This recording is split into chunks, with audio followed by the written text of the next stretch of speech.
چاہے کوئی بھی ہو. میں آپ کو ایک واقعہ سنا کر کے جس موضوع کے تحت کچھ بولنا چاہتا ہوں میں شروع کروں گا انشاءاللہ. انشاءاللہ آپ لوگ بیٹھیے, ضرور کچھ علمی فائدہ ہوگا. معزز بھائیو دوستو, میں مسجد رسول صلی اللہ علیہ وسلم میں 7 سال درس دیا ہوں. مسجد رسول جو مدینہ منورہ میں اللہ کے حبیب صلی اللہ علیہ وسلم کی مسجد ہے, جو یہاں سے حجاج کرام جاتے ہیں وہ جانتے ہیں. 7 سال میں نے اردو زبان میں درس دیا ہے. اس دوران اللہ گواہ ہے, رات کا وقت ہے, میں نے کبھی اپنے آپ کو اہل حدیث نہیں کہا. میں نے اپنے آپ کو کبھی مالکی نہیں کہا, کبھی حنفی نہیں کہا, کبھی شافعی نہیں کہا, کبھی نہیں. جو میرا طریقہ وہاں, چونکہ ہر طرح کے لوگ وہاں جاتے ہیں, جو میرا طریقہ 7 سالہ طریقہ رہا ہے مسجد رسول صلی اللہ علیہ وسلم میں, جہاں شیعہ بھی ہوتے تھے, جہاں بریلوی بھی ہوتے تھے, جہاں حنفی بھی ہوتے تھے, جہاں مالکی بھی ہوتے تھے, جہاں شافعی بھی ہوتے تھے, جہاں اہل حدیث بھی ہوتے تھے, تمام لوگ ہوتے تھے. اللہ کی قسم کبھی میں نے اپنے آپ کو اہل حدیث نہیں کہا, اور نہ ہی 7 سالہ زندگی میں نے تقریر کے دوران کسی سے کہا کہ اہل حدیث بن جاؤ. میں نے کبھی یہ نہیں کہا تھا. میں اپنے درس میں یہی کہتا تھا, قرآن اور حدیث کو مضبوطی کے ساتھ تھام لو, قرآن اور حدیث کو اپنے سینے سے لگاؤ, رسومات کو چھوڑو, غلط چیزوں کو چھوڑو, منمانی زندگی نہ گزارو, کسی کو دیکھ کر کوئی عبادت نہ کرو. فلاں نے کہا, فلاں نے کیا, یہ ہماری دلیل نہیں ہے.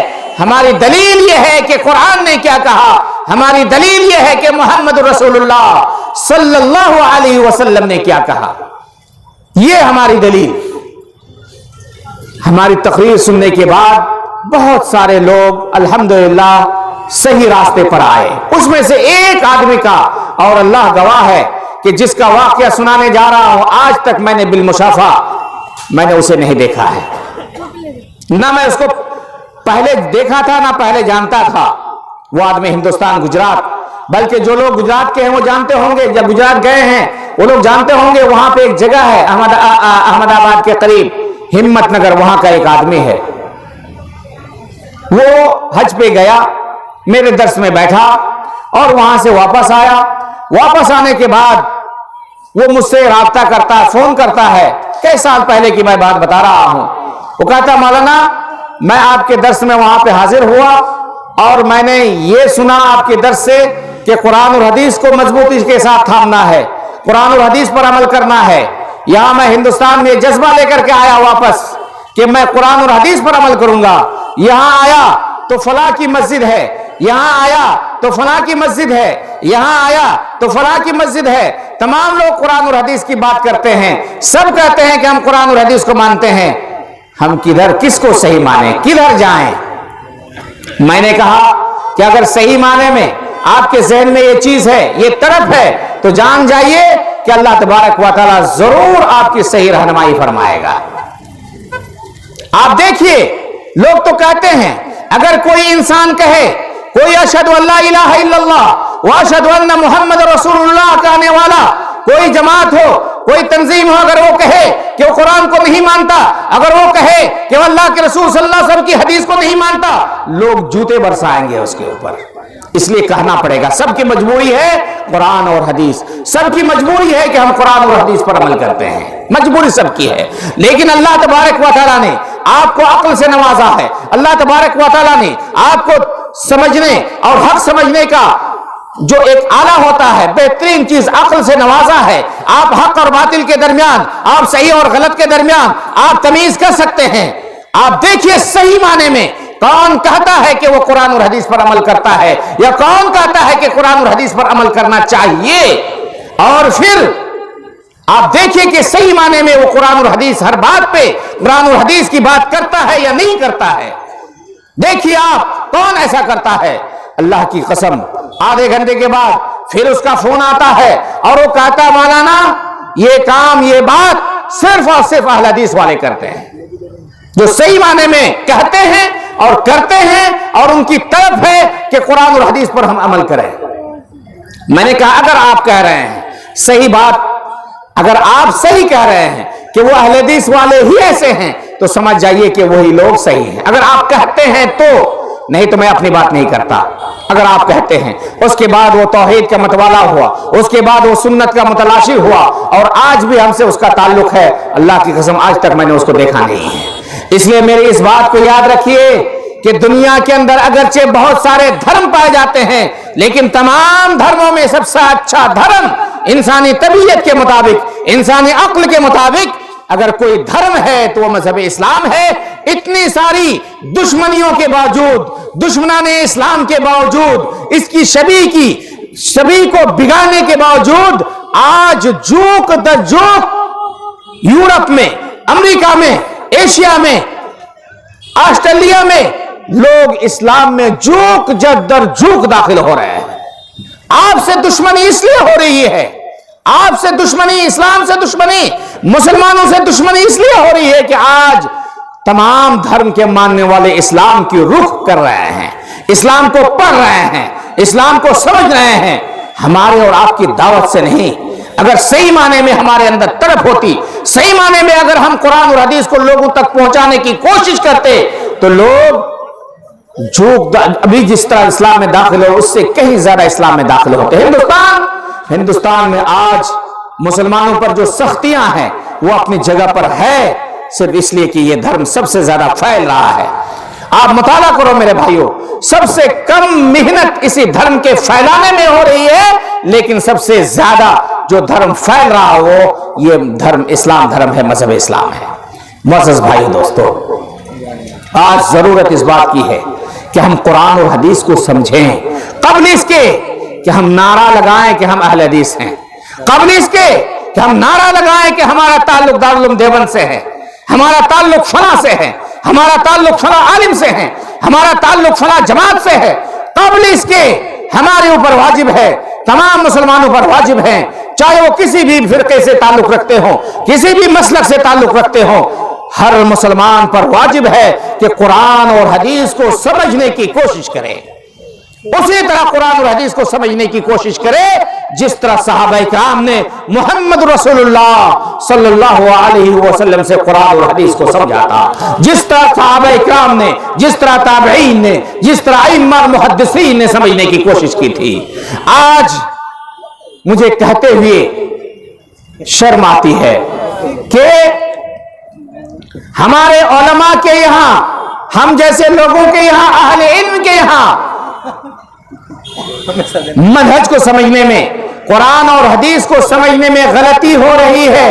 ہم اہل علم نے, ہم علماء کرام نے قرآن اور حدیث کو صحیح طور پر سمجھنے کی کوشش نہیں کی ہے. جس طرح سمجھنے کے لیے محنت کرنی چاہیے, جس طرح وقت لگانا چاہیے, ہم نے علم کا یا اہل علم کا لبادہ اوڑھ لیا ہے. ہم نے لاٹھی اور پگڑی حاصل کر لی ہے, ہم نے سرٹیفکیٹ حاصل کر لی ہے, لیکن صحیح طور پر ہم نے دین کو نہیں سمجھا ہے. ہم لوگ جب جامعہ سلفیہ بنارس میں پڑھتے تھے, ہمارے اساتذہ کہتے تھے, بڑے بڑے رحمہم اللہ رحمت اللہ سے کہا کرتے تھے کہ بھئی تم لوگ اہل حدیث کا مطلب یہ نہ سمجھو کہ رفع دین کر لینا, زور سے آمین کہہ دینا اور سینے پہ ہاتھ باندھ کے نماز پڑھنا, یہی تین چیزیں اہل حدیث کی پہچان نہیں ہے, یا یہی تین چیزیں اہل حدیث ہونے کے لیے کافی نہیں ہے. بلکہ کیا ہے میرے بھائیوں کہ آپ کا منہج درست ہو, آپ کا طریقہ درست ہو, آپ کی سوچ درست ہو, آپ نے جس کلمہ کی شہادت اور گواہی آپ نے دی ہے اس کلمہ کے معنی اور مفہوم کو سمجھیں اور اس کلمہ کے مطابق اپنی زندگی گزارنا سیکھیں, گزارنا شروع کر دیں, تب جا کر کے آپ اہل حدیث ہو سکتے ہیں, تب جا کر کے آپ سلفی ہو سکتے ہیں, تب جا کر کے آپ ایک صحیح مسلمان ہو سکتے ہیں, تب جا کر کے آپ صحابہ کرام کی طرح منہج بنا سکتے ہیں, صحابہ کرام کی طرح طریقہ بنا سکتے ہیں. نام سے کچھ نہیں ہوتا میرے بھائیوں. اللہ کے رسول صلی اللہ علیہ وسلم نے انصار اور مہاجرین کے درمیان اختلاف ہوا اور انصاری نے ایک انصار کو بلایا, یا للانصار کا نعرہ لگایا, ایک مہاجری نے مہاجرین کو للکارا بلایا اور یا للمہاجرین کا نعرہ لگایا. یہ نعرہ اسلامی نام کے ساتھ تھا, لیکن اللہ کے رسول صلی اللہ علیہ وسلم نے فرمایا دعوها فإنها منتنہ, یہ بدبودار نعرہ ہے, یہ بدبودار نعرہ ہے. اگر آپ اہل حدیث کہہ کر کے اگر آپ کا مقصد یہ ہے کہ لوگوں کو چڑھانا، غیر اہل حدیث کو برا سمجھنا، تو سمجھ جائیے کہ اللہ کے رسول صلی اللہ علیہ وسلم کی حدیث آپ پر فٹ آئے گی، دعوہا، اس نعرے کو چھوڑو، فإنہا منتنا، یہ بدبودار نعرہ ہے۔ اگر اہل حدیث کہہ کر کے آپ یہ دعویٰ کرتے ہیں، آپ کا یہ دعویٰ ہے کہ آپ قرآن اور حدیث کو مضبوطی کے ساتھ پکڑے رہیں گے، قرآن اور حدیث کے مطابق آپ زندگی گزاریں گے، تو یہ نعرہ اچھا نعرہ ہے، اسلامی نعرہ ہے، اسلامی شعار ہے، اور یہ ہونا چاہیے۔ لیکن میرے بھائیوں، ہماری کوشش یہ ہونی چاہیے کہ جس طرح یہ تین چیزوں کو ہم مضبوطی کے ساتھ تھامے ہوئے ہیں کہ صحیح حدیث میں سینے پر ہاتھ باندھنا ثابت ہے، اس لیے ہم ہاتھ باندھتے ہیں، رفع دین کرنا صحیح حدیث سے ثابت ہے، اس لیے ہم رفع دین کرتے ہیں، اور آمین بالجہر صحیح حدیث سے ثابت ہے، اس لیے کرتے ہیں۔ تو آپ پر واجب ہے کہ جہاں جہاں جس مسئلے میں صحیح حدیث وارد ہو، اللہ کے رسول صلی اللہ علیہ وسلم کی صحیح سنت ثابت ہو، آپ کا فعل ثابت ہو، آپ کا قول ثابت ہو، آپ کی تقریر ثابت ہو، وہاں پہ آپ کو ٹس سے مس نہیں ہونا ہے۔ جب آپ کو معلوم ہو جائے کہ یہ ثابت ہے، وہاں آپ کو یہ نہیں کہنا کہ کیا اس سے پہلے اہل علم علماء اکرام نہیں جانتے تھے۔ جب تک آپ کے ذہن میں، آپ کے دماغ میں یہ بات رہے گی، جب تک یہ آپ کا منہج رہے گا کہ اس سے پہلے لوگ یہ کام کیوں نہیں کرتے تھے۔ مثال کے طور پر آج سے 10 سال 20 سال پہلے، اور بلکہ بعض جگہوں میں آج بھی فرض نماز کے بعد اجتماعی دعا، بعض اہل حدیث مساجد میں آج بھی اجتماعی دعا ہوتی ہے۔ میرے بھائیوں، بزرگوں، دوستوں، اگر آپ اہل حدیث ہیں، اگر آپ قرآن اور حدیث کے شیدائی ہیں، اگر آپ کا منہج یہ ہے کہ ہم قرآن اور حدیث پر عمل کریں گے، ہم وہی کام کریں گے جو اللہ کے رسول صلی اللہ علیہ وسلم نے کیا ہے، ہم وہی کام کریں گے جو صحابہ اکرام نے کیا ہے، ہم وہی کام کریں گے جو تابعین نے کیا ہے، اگر یہ ہے آپ کا منہج ہے، تو آپ دیکھیں کہ جس کام سے مجھے روکا جا رہا ہے، جس کام سے مجھے روکا جا رہا ہے، وہ کام ثابت ہے یا نہیں۔ اگر اللہ کے رسول صلی اللہ علیہ وسلم نے 10 سالہ زندگی میں ایک مرتبہ بھی اجتماعی دعا نہیں کی ہے تو آپ نہ کیجئے، اور اگر آپ صلی اللہ علیہ وسلم نے کیا ہے تو آپ کیجئے۔ فیصلہ آپ کو کرنا ہے، فیصلہ آپ کو کرنا ہے۔ آپ کو دیکھنا یہ ہے، صحابہ اکرام کا طریقہ یہ تھا کہ وہ ایک دوسرے سے سوال کرتے تھے، اے میرے ساتھی، اے فلاں بتاؤ کہ اللہ کے رسول صلی اللہ علیہ وسلم اس معاملے میں کیا کرتے تھے۔ جب آپ کو کسی مسئلے کے بارے میں کہا جائے کہ یہ بدعت ہے، آپ وہاں رک جائیے۔ جب آپ سے کہا جائے کہ یہ شرک ہے، وہاں رک جائیے اور تحقیق کیجئے، اہل علم سے سوال کیجئے، پوچھئے۔